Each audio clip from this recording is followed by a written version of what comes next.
Welcome to the Deep Dive. We're the place that takes those hefty reading lists on really complex topics and, well, boils them down for you. To the essentials. Exactly. Today, we're getting into something we talk about all the time but maybe don't deeply analyze. Citizenship. Right. It seems straightforward, just a legal status.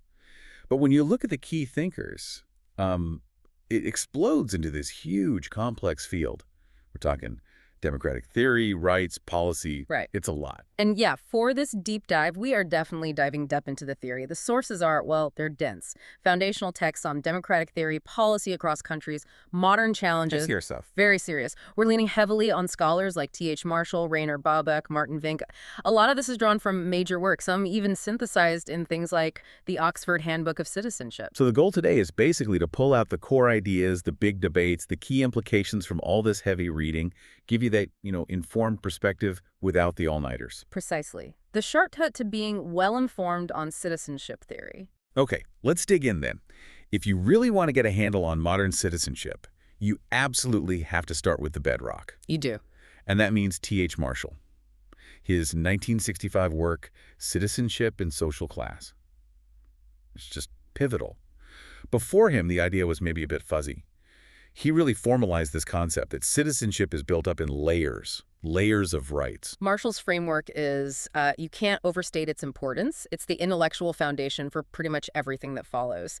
He saw citizenship not just as one thing, but as this evolving package deal based on three main types of rights. Okay, let's break those down. The first type, the one that really defined citizenship starting way back, like the 18th century, civil rights. Right. Civil rights, think individual liberty. Protections from the state, basically. Like free speech. Exactly. Freedom of speech, thought, religion, the right to justice, owning property, making contracts, all that stuff. It establishes you as sort of an autonomous person protected within society. Okay. Then came the next layer, more in the 19th century, political rights. And this is about participation, your right to actually be involved in the political system. So voting. Voting, holding office, being part of the bodies that actually wield political power. This gave the citizen a say, a voice in how the state is run. But then the big shift, the one that really shaped, well, everything about modern states, the welfare state. Yeah. That was social rights in the 20th century. Ah, yes. This is where it gets really transformative. Social rights kind of flip the script. Civil rights stop the government doing things to you. Right. Social rights mean the government has to do things for you to ensure you don't, starve. Marshall defined these as the right to a certain minimum economic welfare and security. A baseline. A baseline, yeah. And the right to live a, quote, civilized life according to the standards of the time. So Marshall's big idea was defining citizenship by what the state owes you, not just what it can't take away. Yeah. It moves from just protection to active provision.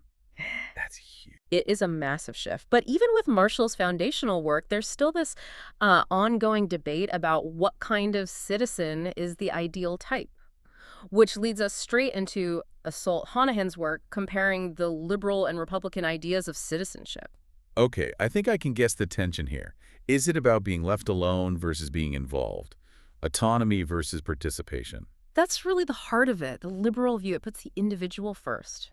Autonomy, rights, these are key. So the good citizen is one who uses their freedoms and is protected from the state meddling too much. Privacy, individual choice, that kind of thing. Exactly. Maybe less emphasis on, say, mandatory civic duties. And the Republican view? Yeah. Sounds like it asks for more. It does. It really emphasizes active political participation, duty, working for the common good. So it's not just about having rights, it's about using them, being politically active. Very much so. Being an agent in shaping the community's future. You can see the tension in policy debates, right? Like, should voting be mandatory? That's a more Republican impulse. Protecting conscientious objectors, maybe more liberal. It's that core tension, duty versus freedom. Okay, that makes the difference really clear. But whether you lean liberal or Republican on the ideal citizen, there's still the fundamental question. Who gets to be a citizen in the first place? Yes. Which takes us from the what's of citizenship rights to the who, the boundaries. And that's where Rainer Baubeck comes in, looking at political membership and democratic boundaries. And this is absolutely critical for democratic theory because the whole idea of the demos, the people who rule it, has to have limits, right? Someone's in, someone's out. It can't be everyone on Earth, obviously. Exactly. And Babok argues really strongly that how you draw those lines, who gets to belong and participate, that's not just some side issue. It's fundamental to whether a democracy is actually legitimate. Because if the state can just arbitrarily decide who counts as the people, who gets to vote, who gets rights, who can be kicked out, then the whole claim of self-rule starts to look pretty shaky, doesn't it? The rules of the game are rigged from the start by who gets to play. yeah, the definition of the demos and democracy itself are tangled together. Inseparable. And once those boundaries are set, even if imperfectly, powerful forces often push back against them. Which brings us right up to today, looking at the challenges Jay Shaw identified in 2020 specifically, the populist challenge to constitutional citizenship. Okay, this feels very current. Populism is everywhere in the news, but Shaw connects it directly to citizenship. How does populism actually threaten, establish constitutional citizenship? What's the mechanism? Shaw points to something specific and quite potent, the closing of discursive space. Closing. Discursive space. What does that mean in practice? Well, think about it. Constitutional citizenship depends on open debate, respecting different views, following legal norms, things that often protect minorities or political opponents. Populist movements often work by narrowing what's considered legitimate debate. They define certain groups, maybe immigrants, maybe minorities, maybe just political opponents, as outside the real people. Making them the other. Exactly. And this closing of space isn't always outright censorship, though it can be. It might be more subtle. Taking over media outlets, making peaceful protest harder, pushing laws that control what history gets taught. Trying to control the narrative. Right. The aim is to make dissenting views seem not just wrong, but illegitimate, maybe even unpatriotic or treasonous. And that directly erodes the kind of open discourse that Marshall's civil rights were meant to guarantee. Wow. Okay, so when those boundaries are under attack and the space to even talk about it is shrinking, that puts a lot of pressure on the individual citizen, doesn't it? Immense pressure. Which seems like a good lead-in to S.W. Goodman's 2022 work on good citizens during democratic hard times. What are you supposed to do as a citizen when the system feels unstable? Goodman's research is really important here because it connects the theory to, well, how people actually behave under stress. When things are rocky, those theoretical ideals, liberal autonomy or Republican participation, they become really hard choices. Do you withdraw, try to protect yourself and your own rights, or do you get more involved even if the rules seem to be changing under your feet? It's a tough spot. It is. Goodman explores that difficult space, that pressure cooker, where citizens have to figure out how to act responsibly when the old consensus seems to be falling apart. Okay, so we've laid out the classic theories, the rights, the boundary issues, and the current political threats. But citizenship isn't just theory. It's policy. It's law. Absolutely. How do researchers actually compare how different countries handle this? You can't just talk about citizenship in the abstract. If Canada does it one way and Germany does it another, that seems to point towards Martin Vink's work. Yes. Vink's focus on comparing citizenship regimes is essential here. It gives us a toolkit, the methodology. If you want to understand why a citizen in, say, the U.S. experiences rights and belonging differently than one in Japan, you need a consistent way to compare the legal choices those countries have made. Makes sense. So what kinds of things are typically compared? What are the key policy levers? Well, the big one is always acquisition laws. How do you become a citizen in the first place? And here you see two really fundamental, often opposing philosophies. Okay. There's just soli, which is right of the soil. Basically, if you're born on the territory, you're a citizen. Think the U.S., Canada. Right, birthright citizenship. Exactly. And then there's just sanguinis, right of the blood. Citizenship comes from your parents through descent, no matter where you're born. Historically, that was more common in many European nations. And that choice soil versus blood, that makes a massive difference right from birth, doesn't it? Who's automatically in and who might always be seen as other, even if born there. A fundamental difference. But Vink says we also need to compare other things. Rules on dual citizenship, can you hold more than one? What are the requirements for naturalization becoming a citizen later in life? Like language tests or residency period. Precisely. Integration policies, too. And also, crucially, how can citizenship be lost? These are the main dial states turn to shape who belongs. Okay, that focus on concrete policy levers is really important.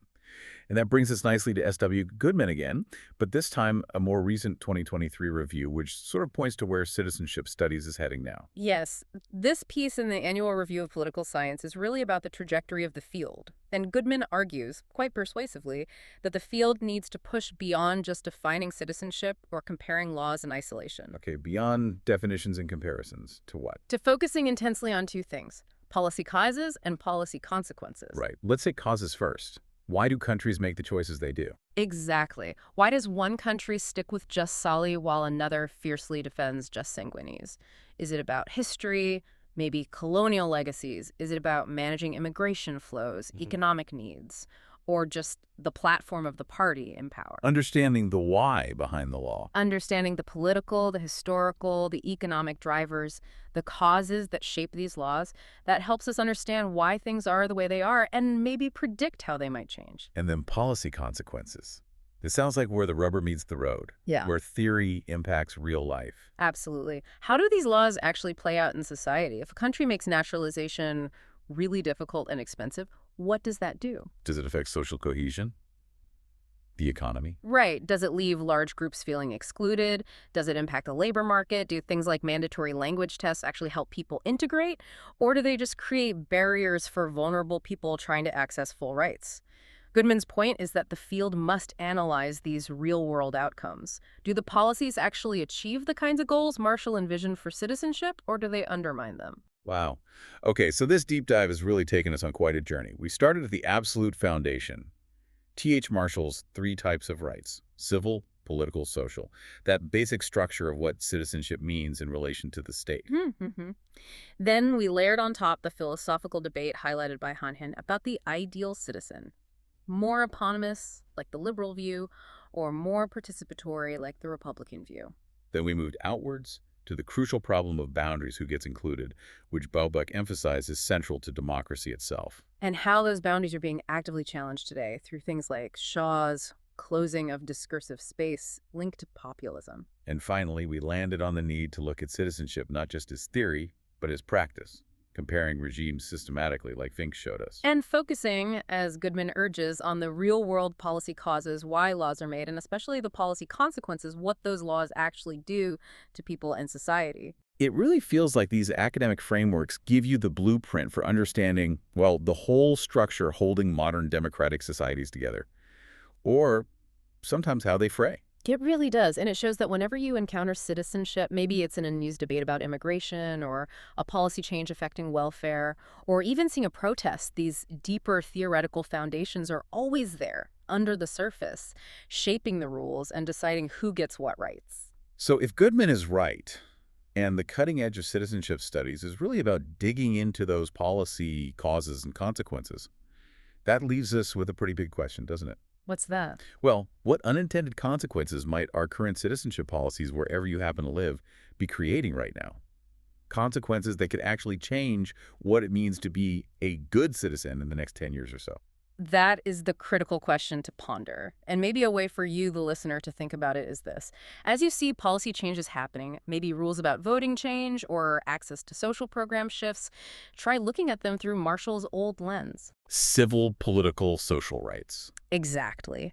Are these new policies expanding those rights, or are they contracting them? And what does that tell you about where the boundaries of membership and the very meaning of citizenship might be heading next?